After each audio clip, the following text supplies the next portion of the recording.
Alrighty, welcome back everyone. We just talked about some of the different games that are going on that I'm really worried about the big time team for. Those upset alerts are all over the place this weekend, especially with just those really one but two marquee games in Clemson, as well as Georgia, Tennessee. There's quite a few games out there that you're going to want to watch on those side TVs and make sure that you're locked in on, because could totally change up the CFP race down the stretch. But let's get into some Week 12 questions. And the biggest one for me is, and it's one we're probably going to be asking this time next week, who's on the chopping block? As we get into this upcoming week, who is on the chopping block for the CFP? Who are the teams that could fall out of the race this upcoming weekend? And we'll start in the SEC.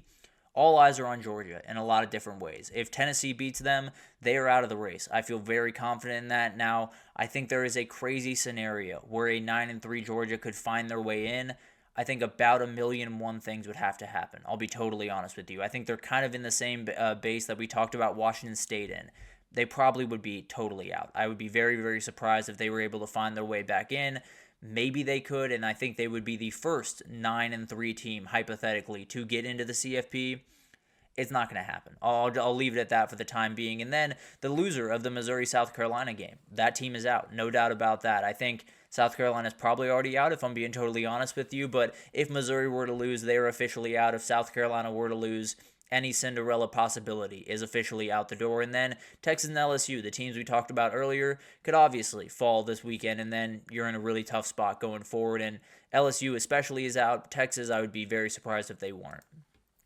Over to the Big Ten, I think you don't really have anyone. I'll be totally honest. Now, if Penn State were to lose to Purdue, I think they're out. I don't think a 10-2 Penn State would get in. I think a 10-2 Ohio State would get in. So maybe a loss to Northwestern wouldn't be quite as bad if they were able to bounce back and get a win over Indiana next week. So that'll be interesting to watch. We'll see how all of that plays out. I don't see either of those happening, so I wouldn't worry too much if you're a Buckeyes or a Nittany Lion fan. And then in the Big 12, Iowa State is in a little bit of a tough spot, obviously, like we talked about. The KSU and Arizona State loser, they are officially out of the race for the Big 12, which is essentially the race for the CFP at this point. And then West Virginia can fall out of the conference race. I think they could fall out even if they win and a couple other teams lose. So I would probably expect them to fall out of the race. And then BYU, totally safe, even with one loss. So they can't fall out regardless of what happens this weekend against Kansas. And then finally in the ACC, it's obviously the loser in this game. The loser is obviously out of the conversation. If Louisville were to lose to Stanford or Virginia were to beat Notre Dame, which is not the ACC, but obviously it has to do with the ACC, those teams would be knocked out, and then you'd be in a really interesting position. SMU is safe with one loss, so they would be more than fine if they took one this weekend, but everyone else, definitely a little bit on edge for sure. Then we'll get into who needs to make a statement. And I think there's a lot of teams out there, especially with it being kind of a quiet week. There's a number of places where some teams can really get back onto the radar, maybe get back into the conversation, and Tennessee's one of them. This is a huge game for Tennessee. This is maybe the biggest game that Josh Heupel has had at his program the entire time he's been there. And it's not to say that Alabama game back in 2022 wasn't incredible. It's just to say you're on the road against a team that you have not beaten in quite some time, or I don't want to say quite some time, but you haven't beaten in a little bit. Let's just put it at that. And you're in a position where you win, you're almost definitely in the SEC title, you're almost definitely in the playoff. This is a program-changing moment for Josh Heupel and the Vols, and if they can put on a statement performance, if they go in there and win by 14 points, we're talking about this team as one of the best teams, maybe the best team in the country going forward. I know that sounds crazy, but Tennessee's got it rolling right now, and it could be a big moment on Saturday. And then South Carolina, I think another team that absolutely could put on a big time performance this week. I talked about it. I'd be surprised if they found their way in as an at-large bid. But the team is playing really good football right now. If they go out there and absolutely dominate Missouri and roll the rest of the way they dominate Clemson, then we're having a conversation around this team. Maybe they're the team that would edge out a 3-loss Georgia in favor of them at the end of the day. But it'll be interesting to watch all of that unfold. I'd be surprised regardless of what happens this weekend if South Carolina were able to fit in. But if they need a statement, this would be a great weekend to get it. And then that team that they're going to play at the end of the year, Clemson just needs one. Regardless of the ACC championship, regardless of the CFP, I leave all of that out of it.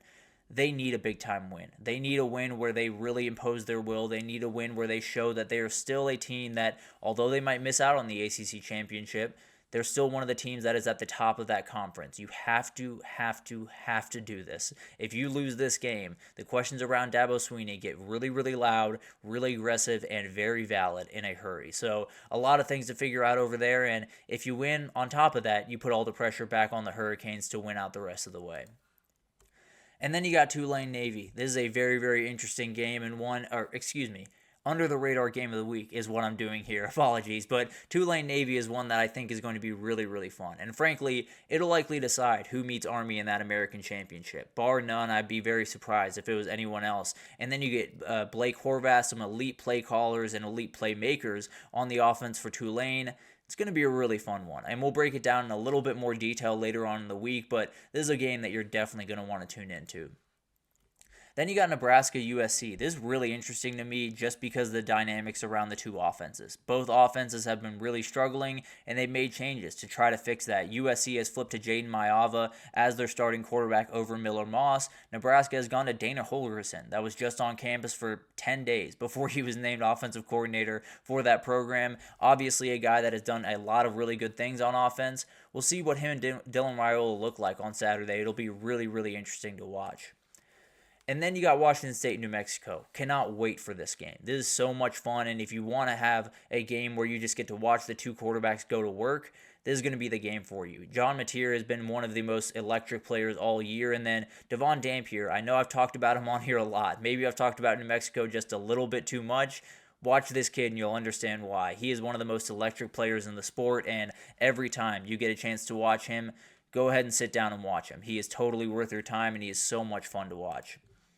And then we'll move to the group of five. We obviously took Tulane Navy off the board here, but Boise State, San Jose State, I think is a fascinating one. Obviously a ranked matchup, so gives it a little bit more juice, but you have a San Jose State defense that is really good. One of the better ones they've faced since that UNLV defense that was able to make that game close. It is about a 2-touchdown spread in this one, so they expect Boise State to get the win, but definitely something to watch. And then we'll talk about that the big storyline as you head into this one right here in a second. But the other game I'm watching, South Alabama, Louisiana, is a really interesting one. This is a South Alabama team that really came out of the gates flying. Gio Lopez and that offense felt like they could not be stopped. Even going into that LSU game, you were sitting there thinking, maybe we got a little bit of a shootout on our hands. Obviously, it didn't go down that way, but this is a very talented South Alabama team, and Louisiana still technically alive in the CFP race. I'd be surprised if they were able to get there considering all of the teams above them, but if chaos does strike and everything goes wrong for a number of these teams, maybe it is Louisiana that finds their way towards the top of this thing and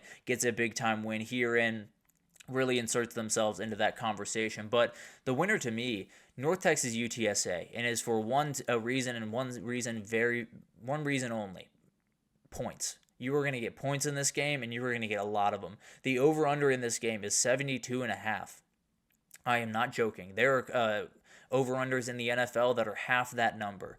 I love it. You're going to get points. You're going to get lots of points. You're going to get some big-time plays. You're going to get a North Texas offense that is going to fly up and down the field, especially after a week where they kind of got embarrassed.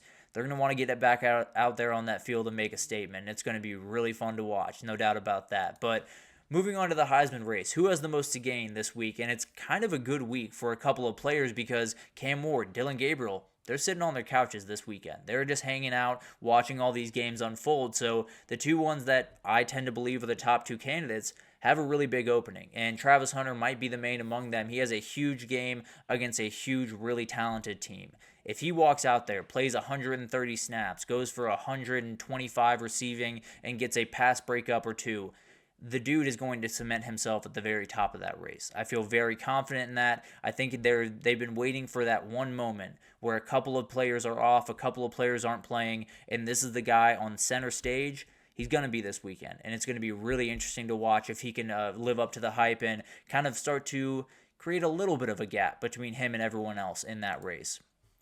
And then we got to talk about Ashton Jeanty. I've talked about him a lot, and frankly, I think a lot of people have written him off in this race and saying he can't win it anymore. And I think it's going to be a tall order for him to do, but excuse me, I apologize. But at the end of the day, if he were to put on a show this weekend, if he were to go for 200 yards and 3 touchdowns like he did last week, because somehow that's a routine at this point, but he would totally punch his ticket to NYC. If he was able to do that this weekend, I think he would definitely be one of the four, and then you just have to figure out the rest of the way, or one of the three. Who knows how the season finishes? But at the end of the day, it's a huge week for him, and maybe Travis Hunter stumbles a little bit. Maybe they lose that game and he's held under wraps and you go for 203 touchdowns, things change in a hurry in that race. I'll just leave it at that. We'll see what happens this upcoming weekend. And then finally, the individual matchup of the week is going to be really interesting to watch. And there are a couple of mismatches that I could have picked that are going to be fascinating to watch, like the Georgia O-line against the Tennessee D-line. But I'm trying to go for a little bit more even matchups here. And one that I'm kind of watching a little bit more closely, Carson Beck against Tim Banks, the defensive coordinator for Tennessee, is going to be fascinating. And it comes down to that offensive line against that defensive line in a lot of ways, because Carson Beck has really struggled. The offensive line has not helped. His running backs have not helped. His wide receivers have not helped. I don't think Mike Bobo's helped very much. So you're in a position where Carson Beck has been making a lot of bad decisions. Not always on him, but Tim Banks is going to attack him in a lot of different ways, especially with James Pierce Jr. Can he step up to the challenge? Can he meet this defense where they are and really put together what has to be his best performance of the year, plain and simple? So going to be a huge one, and one that could define the Georgia season going forward. And then the Kansas State run game against the Arizona State defense, and really just the run games against each other. I'll leave it at that. I'm going to leave out the defensive part of it. Just the run games against each other is going to be special to watch. You have Avery Johnson, you have Dylan Edwards, you have DJ Giddens on one side, and then on the other, you got Cam Scadaboo. Sam Levitt can absolutely make some plays with his legs. You have some really talented players, and these run offenses are going to get after each other. And ASU has an elite run defense. So does Kansas State. So it's going to be really, really fun to watch this one unfold. And I think it could be one of those low-scoring affairs that just comes down to that one or two plays. And we'll break down that one in a little bit more detail tomorrow. I can promise you that. But finally, the Clemson run game against that Pitt front seven is going to be fascinating. And I think that Pitt front seven is very athletic, very lengthy, very one of those groups that can pretty much stop any run game that's in front of them.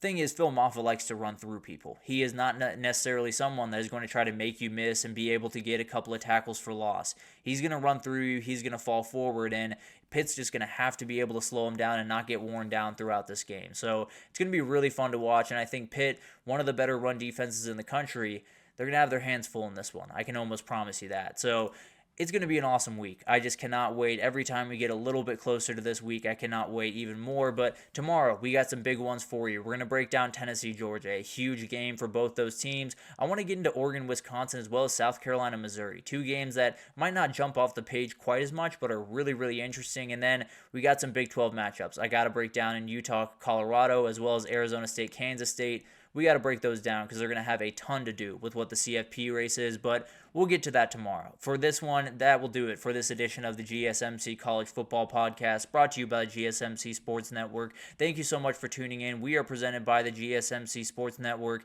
Your support means a lot to us, so please remember to subscribe to the show, leave a positive review. It does make a huge difference for us. Also, follow us on Facebook, Twitter, TikTok, Instagram, all the social pages for all the content and updates you could possibly need. We have great people covering every sport you could possibly want. So anything in the world of sports you need, come on over to GSMC and we have you totally covered. But thank you once again for listening, and I will see you guys tomorrow.